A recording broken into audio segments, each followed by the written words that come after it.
Welcome back to Manna's cake cafe. അപ്പോൾ ഇന്ന് നമുക്ക് വളരെ സിമ്പിളായിട്ടും ഈസി ആയിട്ടും ഒരു പ്ലം കേക്ക് എങ്ങനെ ചെയ്തെടുക്കാൻ നോക്കാം. ഇതുവരെയും ബേക്കിംഗ് ചെയ്തിട്ടില്ലാത്തവർക്കും ചെയ്തെടുക്കാൻ പറ്റിയ ഈസി ആയിട്ടുള്ള ഒരു റെസിപ്പിയാണ് കേട്ടോ. അപ്പോൾ പ്ലം കേക്കിന് ആദ്യം നമ്മൾ ചെയ്യേണ്ടത് ഡ്രൈ ഫ്രൂട്ട്സ് എല്ലാം സോക്ക് ചെയ്യണം. അപ്പോൾ അതിന് വേണ്ടിയിട്ട് ഞാനിവിടെ ഒരു മെഷറിംഗ് കപ്പ് എടുത്തിട്ടുണ്ട്. 250 ml വരുന്ന മെഷറിംഗ് കപ്പാണ്. നിങ്ങൾക്ക് ഒരു ഗ്ലാസ്സോ ഇതേപോലുള്ള ഒരു ബൗളോ എടുക്കാം. അപ്പോൾ അതിലേക്ക് ആദ്യം ഞാൻ ഉണക്കമുന്തിരി ഇടുന്നുണ്ട്. ശേഷം ടൂട്ടി ഫ്രൂട്ടി ഒരു 3 ടേബിൾ സ്പൂൺ, ഒരു കൈക്ക് ഒരു പിടി എടുത്താലും കുഴപ്പമില്ല. അതിനുശേഷം ഈന്തപ്പഴം കട്ട് ചെയ്ത് വെച്ചിരിക്കുന്നതാണ് ഞാൻ വാങ്ങിയിട്ടുള്ളത്. നിങ്ങളുടെ കയ്യിൽ മുഴുവൻ ഈന്തപ്പഴമാണോ ഉള്ളതെങ്കിൽ ഒരു 5-6 ഈന്തപ്പഴം മതിയാവും. ഇനി അതിലോട്ട് ഒരു ടേബിൾ സ്പൂൺ കട്ട് ചെയ്ത ചെറിയും ജിഞ്ചർ ക്യാൻഡിയും കൂടിയാണ് ചേർക്കുന്നത്. അപ്പോൾ ഡ്രൈ ഫ്രൂട്ട്സ് സോക്ക് ചെയ്യാൻ വേണ്ടിയിട്ട് ഒരു കടായി അടുപ്പത്ത് വെച്ച് അതിലേക്ക് 1 കപ്പ് ഷുഗർ ചേർത്ത് കൊടുക്കാം. അപ്പോൾ ആ ഷുഗർ ലോ ഫ്ലെയിമിലിരുന്ന് മെൽറ്റായി വരണം. മെൽറ്റായി വന്ന് ഒരു ബ്രൗൺ കളർ കണ്ടു തുടങ്ങുമ്പോൾ അതൊന്ന് മിക്സ് ചെയ്ത് കൊടുക്കാം. ലൈറ്റ് ബ്രൗൺ കളറാണ്, ഒരു യെല്ലോയിഷ് ബ്രൗൺ കളർ.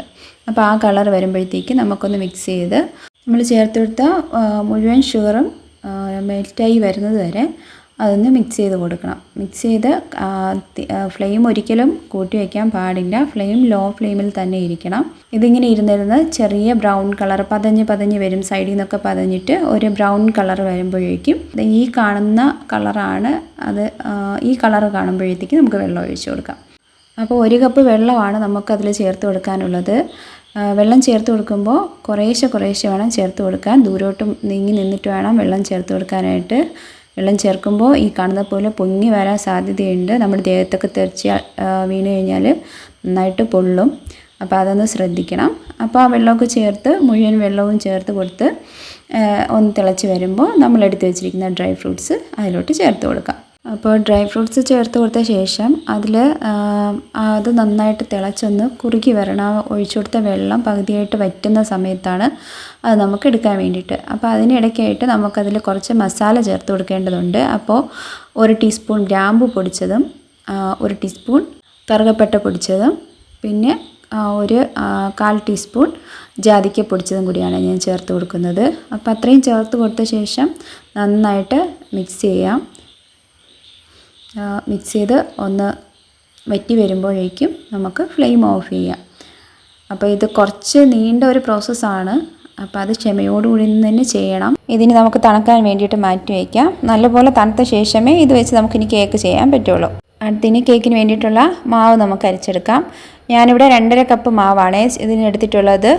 ഇപ്പോൾ മെഷറിംഗ് കപ്പ് ഇല്ലാത്തവർക്കാണെങ്കിൽ ഇതുപോലെ ഒരു ബൗൾ എടുത്താൽ മതി. ബൗൾ എടുത്തിട്ട് അതിൽ അളന്നെടുത്താലും മതിയാവും. അങ്ങനെ 2.5 കപ്പ് മാവ്, അതിനൂടെ ഇത് 1.5 teaspoon garam masala. Measuring spoon ഇല്ലാത്തവർക്ക് വേണ്ടിയിട്ടാണ് ഞാനിത് സാധാരണ ഒരു സ്പൂൺ വെച്ച് കാണിക്കുന്നത്. ഇനി നമുക്ക് ഗ്രാമ്പു 1/2 ടീസ്പൂൺ ഗ്രാമ്പു പൊടിച്ചത്, 2.5 spoon baking powder, 1 teaspoon baking soda. ഇത്രയും ചേർത്ത് നമുക്ക് നന്നായിട്ട് അരിച്ചെടുക്കാം. അരിച്ചെടുത്ത് കഴിയുമ്പോൾ മസാലയുടെ കുത്തൊക്കെ ഉണ്ടാവും ബാലൻസ്. അത് മാവിലേക്ക് തന്നെ തട്ടി നമുക്ക് ഒരിക്കൽ കൂടി ഒന്ന് മിക്സ് ചെയ്തെടുത്താൽ മതി.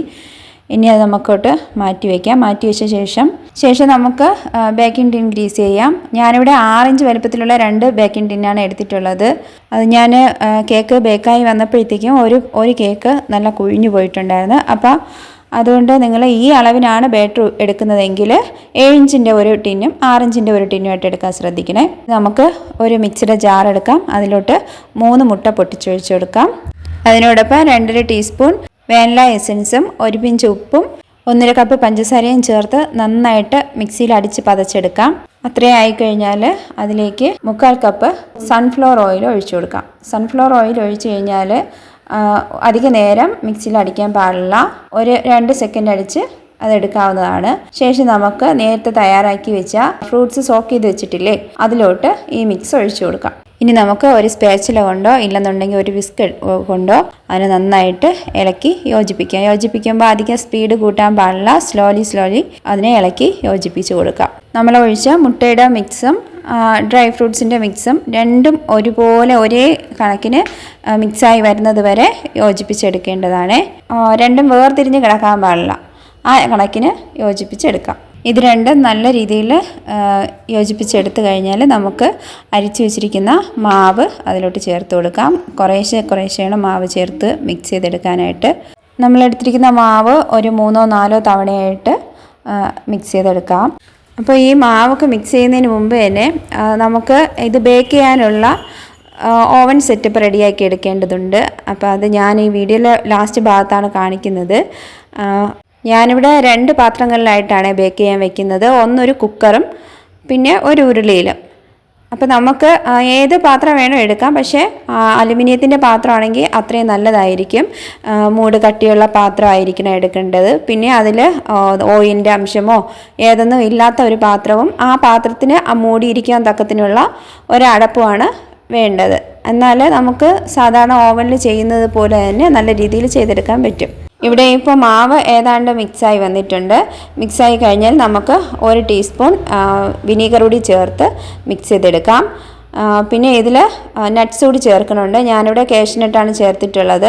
അപ്പോൾ നമ്മൾ മാവ് മിക്സ് ചെയ്ത് വരുമ്പോൾ ലാസ്റ്റ് കുറച്ച് ഒരു 1-2 ടേബിൾ സ്പൂൺ മാവ് അതിൽ ബാലൻസ് വെച്ചിരിക്കണം. എന്നിട്ട് അതിലോട്ട് നട്ട്സ് ഇട്ടിട്ട് വേണം മിക്സ് ചെയ്ത് ഈ ബാറ്ററിലോട്ട് തട്ടി യോജിപ്പിക്കാൻ. അപ്പോൾ ബാറ്റർ നന്നായിട്ട് മിക്സ് ചെയ്ത് കഴിഞ്ഞാൽ നമുക്കത് ബേക്കിംഗ് ടിന്നിലോട്ട് മാറ്റി കൊടുക്കാം. അപ്പോൾ ബേക്കിംഗ് ടിന്നിലോട്ട് മാറ്റുമ്പോൾ ശ്രദ്ധിക്കേണ്ട കാര്യം എന്ന് പറയുന്നത് ആ ടിന്നിൻ്റെ പകുതി ഭാഗം മാത്രമേ ബാറ്റർ നിൽക്കാവൂ. ഞാനിവിടെ ബാറ്റർ ഒഴിച്ചപ്പോൾ ഒരു ടിന്നിലെ ബാറ്റർ കുറച്ച് കൂടിയിട്ടുണ്ടായിരുന്നു. അപ്പോൾ അത് ബേക്കായി വന്നപ്പോൾ കേക്ക് കുഴിഞ്ഞു പോയിട്ടുണ്ടായിരുന്നു. നമ്മൾ ഈ പ്ലം കേക്ക് ചെയ്യുമ്പോൾ ഒരുപാട് കാര്യങ്ങൾ ശ്രദ്ധിക്കേണ്ടതുണ്ട്. ഇതുപോലെ ബാറ്റർ കൂടിയാലോ ഇല്ലെന്നുണ്ടെങ്കിൽ നമ്മൾ എടുക്കുന്ന അളവുകളിൽ വ്യത്യാസം വന്നാലൊക്കെ ഇങ്ങനെ കുഴിഞ്ഞു പോകാനൊക്കെ സാധ്യതയുണ്ട്.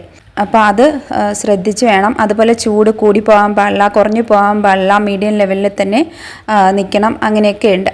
അപ്പോൾ അതൊക്കെ ഒന്ന് ശ്രദ്ധിച്ച് വേണം ചെയ്യാനായിട്ട്. അപ്പോൾ ഞാൻ ഇതാ ഓവൻ സെറ്റപ്പിലോട്ട് വെച്ച് കഴിഞ്ഞു. അപ്പോൾ ഇതാണ് കുക്കർ. അതിനകത്ത് ഒന്നും തന്നെ ഇട്ടിട്ടില്ല, ഉപ്പോ വെള്ളമോ അങ്ങനെയൊന്നും തന്നെ ഇട്ടിട്ടില്ല. പ്ലെയിനായിട്ടുള്ള ഒരു കുക്കറാണ്. അതിനകത്ത് വെച്ചിട്ടാണ് ഇത് ചെയ്തെടുത്തത്. അപ്പോൾ ഇതാണ് കുഴിഞ്ഞു പോയ കേക്ക്. രണ്ടും നമ്മുടെ വീട്ടിലത്തേക്കുള്ളത് തന്നെയാണ്. അപ്പോൾ കേക്കിന് വേറെ പ്രശ്നമൊന്നുമില്ല, കുഴിഞ്ഞു പോയി എന്നുള്ളത് മാത്രമേ ഉള്ളൂ. ടേസ്റ്റ് എല്ലാം സൂപ്പറായിരുന്നു. അപ്പോൾ ഈ വീഡിയോ കണ്ടിട്ട് നിങ്ങൾ ഇതുപോലെ ചെയ്ത് നോക്കുക. എല്ലാവർക്കും വീട്ടിൽ ചെയ്യാൻ പറ്റുന്ന ഒരു മെത്തേഡിലാണ് ഞാൻ ഇത് ചെയ്തിട്ടുള്ളത്. അപ്പോൾ എല്ലാവരും വീട്ടിൽ ഈ ക്രിസ്മസ് കാലത്ത് എല്ലാ വീടുകളും ഓരോ പ്ലം കേക്ക് ചെയ്ത് നോക്കണം. ഫീഡ്ബാക്ക് അറിയിക്കാനും മറക്കരുത്. അപ്പോൾ ഈ വീഡിയോ കാണുന്നതിനോടൊപ്പം തന്നെ ചാനൽ സബ്സ്ക്രൈബ് ചെയ്യാനും ലൈക്ക് ചെയ്യാനും മറന്നു പോകരുത്.